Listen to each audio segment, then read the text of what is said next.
सभी शिव भक्तों को मेरा प्यार भरा नमस्कार। किस कारण इस दान पात्र के ताले 270 साल से बंद पड़े थे? क्या हुआ जब इस दान पात्र के ताले तोड़े गए? इस दान पात्र से क्या मिला जब इसके ताले 270 साल बाद तोड़े गए?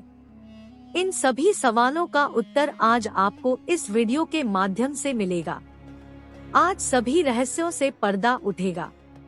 इससे पहले वीडियो में आगे बढ़ें, आपसे रिक्वेस्ट है कि चैनल को सब्सक्राइब करके वीडियो को लाइक कर दें। सभी शिव भक्त वीडियो के कमेंट बॉक्स में हर हर महादेव लिखना न भूलें। दोस्तों, ये सच्ची घटना है राजस्थान के अलवर जिले के एक छोटे से गांव कुंडल की। आज से 270 साल पहले इस गांव में एक सिद्ध महात्मा आए, जो देश के भ्रमण पर निकले हुए थे। उस दिन रात हो जाने के कारण महात्मा जी को इस गांव में ही रुकना पड़ा। महात्मा जी ने गांव वालों से पूरी स्थिति को बताया और गांव में ही रुकने का आग्रह किया। गांव वालों ने महात्मा जी का बहुत सत्कार किया और उनके रुकने की व्यवस्था गांव के ही शिव मंदिर में कर दी। अगले दिन सुबह जब गांव के कुछ लोग मंदिर में पूजा पाठ के लिए गए, तो दान पात्र के ताले टूटे देखकर क्रोधित हो गए। उन्होंने सोचा कि इस दान पात्र के ताले महात्मा ने ही चोरी के इरादे से तोड़े हैं। गांव के लोगों ने महात्मा जी को बहुत भला बुरा कहा और बेइज्जत करके गांव से निकाल दिया। महात्मा जी को बहुत क्रोध आया और जाते जाते गांव वालों को श्राप दे दिया कि जब कभी भी भविष्य में इस दान पात्र के ताले खोले जाएंगे तो तालों को खोलने वालों के साथ साथ इस पूरे गांव पर घोर विपत्ति आएगी।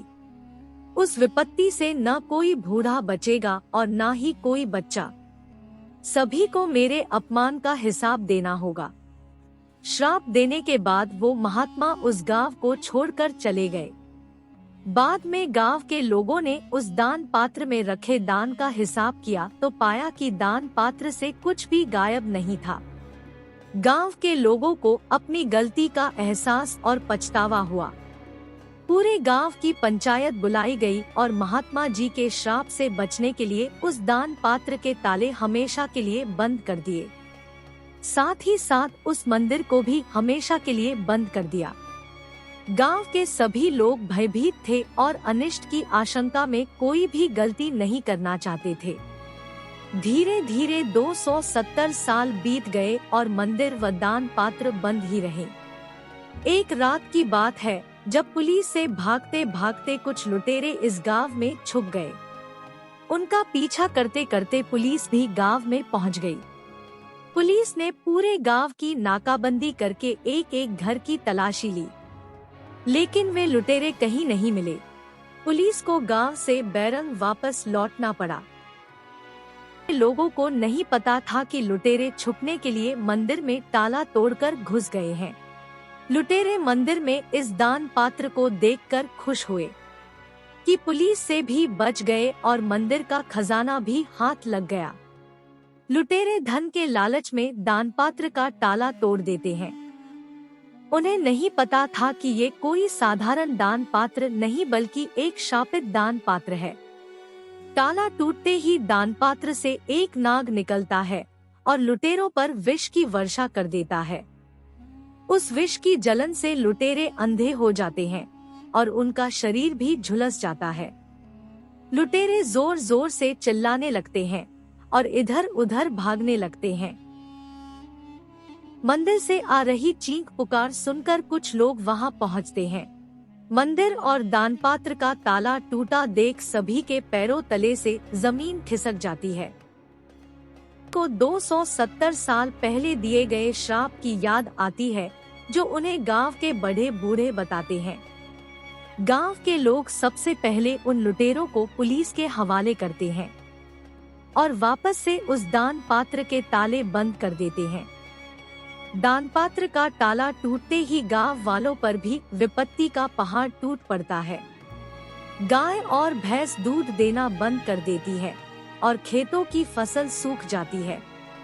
कुछ दिनों के बाद गांव में अकाल पड़ जाता है और पूरा गांव पानी की एक एक बूंद के लिए तरस जाता है। यह सभी 270 साल पहले दिए महात्मा जी के श्राप के कारण हो रहा था। महात्मा जी के श्राप के कारण न केवल लुटेरों को उनके कर्मों की सजा मिली बल्कि पूरे गांव को भी 270 साल पहले किए गए पाप का हिसाब देना पड़ा। गांव के लोग इस मुसीबत से छुटकारा पाने के लिए पास के ही गांव में रहने वाले शिव साधु के पास गए और पूरी घटना का वर्णन किया।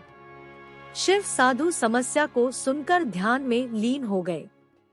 ध्यान करने के बाद शिव साधु ने गांव वालों को एक उपाय बताया कि आज के आज ही 101 कन्याओं को भोजन कराओ और उन महात्मा जी की एक प्रतिमा मंदिर में स्थापित करके हवन करो।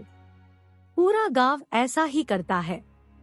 101 कन्याओं को भोजन कराया जाता है और महात्मा जी की प्रतिमा की स्थापना की जाती है।